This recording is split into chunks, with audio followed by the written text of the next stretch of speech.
Good morning dear students, कैसे हो आप लोग? होप सो सभी लोग आप लोग सही होंगे। जैसा आप सभी को पता है कि नीट का एग्ज़ाम कुछ ही मंथ में होने वाला है, तो अभी सभी स्टेट में अप्रॉक्स बोर्ड एग्ज़ाम चल रहा है, तो यहाँ पे थोड़ा-सा ध्यान देने की ज़रूरत है। और आई नो ऑब्वियस ये है कि सभी को प्रॉब्लम होगा, एक टेंशन सी होगी कि हमारा बोर्ड एग्ज़ाम है और नीट को कैसे फ़ोकस करें, कैसे दोनों को मेंटेन करें। तो ये एक बहुत ही प्रॉब्लम है बच्चों के लाइफ में। बट ये प्रॉब्लम को प्रॉब्लम नहीं लेना है, हमें इसको सॉल्यूशन देखना है। हम बेटर क्या कर सकते हैं? तो इसीलिए हमारे साथ जुड़े हैं आज कन्हैया सर। तो बिल्कुल सही कहा अमित सर आपने। तो हेलो बच्चों, कैसे हो आप सभी? तो आप लोग इस टाइम सोच रहे होंगे ना कि दोनों नाव में एक साथ पैर कैसे रखें।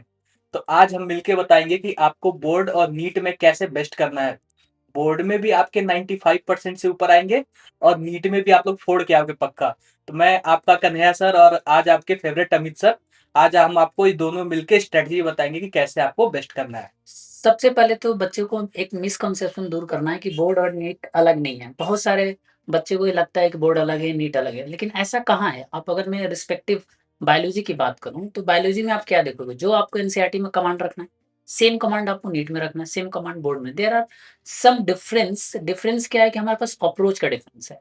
तो हमें उसको इस तरीके से पढ़ना है कि फॉर एग्जाम्पल मान लो आज कोई एक्स चैप्टर पढ़ रहे हो, मान लो sexual reproduction in flowering plant पढ़ रहे हो, तो आप दिन में बोर्ड के रिगार्डिंग पढ़ो, डायग्राम बनाओ, वेल लेवल डायग्राम बनाओ, क्योंकि बोर्ड में लिखोगे।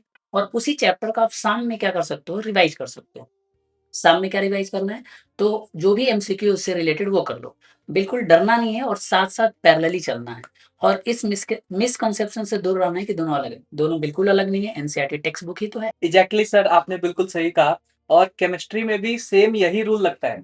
बच्चों, मैं केमिस्ट्री में आपको थोड़ा सा टिप्स देता हूँ कि आप लोग ऑर्गेनिक के लिए ना नेम रिएक्शंस तो एकदम अलग से लिख लेना उसको, क्योंकि directly as it is board में भी पूछता है और नीट में भी पूछता है। आप लोग क्या करना कि एनसीईआरटी से नेम रिएक्शंस को लिख लेना। जो हमारे पास इनऑर्गेनिक केमिस्ट्री है उसके आप लोग पूरे ट्रेंड्स लिख लेना।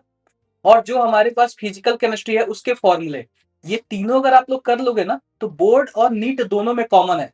और मैं सही बता रहा हूँ ना, केमिस्ट्री का नियर अबाउट 60 to 70% क्वेश्चन यहीं से आते हैं, जो आपका बोर्ड में भी काम देगा और नीट में भी काम देगा। और मिलके हम लोग केमिस्ट्री का नीट में और बोर्ड में दोनों में आग लगाएंगे। एक सिंपल सा रूल है, द चैप्टर सिंक रूल। जैसा कि मैंने आपको पहले से बताया कि चैप्टर सिंक रूल यही बताता है कि जो आप सुबह में कर रहे हो उसको शाम में करो। और एक और काम कर सकते हो आप लोग कि आप डिसाइड कर लो कि अब फॉर एन एग्जांपल अगर आप 6 to 8 आवर पढ़ते हो या 10 आवर्स पढ़ते हो, तो अभी किसी को स्कूल तो जाना नहीं है, बोर्ड एग्जाम देने जाना है।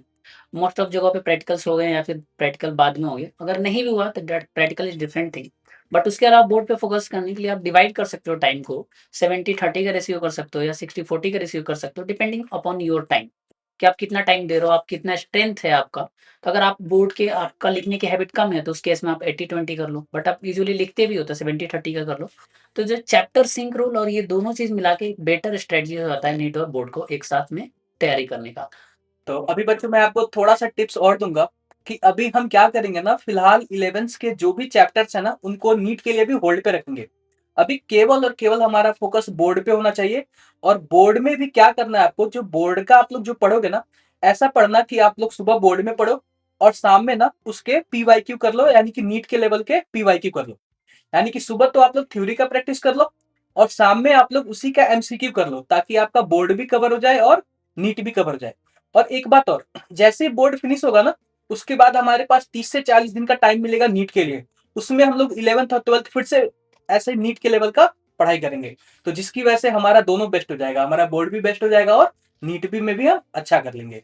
हाँ, तो अब फर्स्टली आपको बिल्कुल पैनिक नहीं करना है और कंसिस्टेंसी मेंटेन रखना है। और मैं एक बात और बता रहा हूँ कि जो केमिस्ट्री होता है ना, कुछ कुछ डेरिवेशंस उसमें स्टेप बाय स्टेप पे मार्क्स मिलते हैं, कुछ कुछ फॉर्मूले लिखने पे या फिर जो हम थ्योरी लिखते हैं उसके स्टेप बाय स्टेप पे मार्क्स मिलते हैं।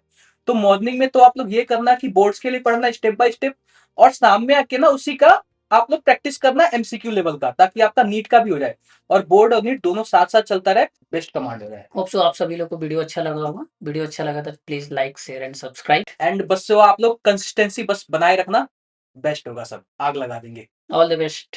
Thank you. Thank you.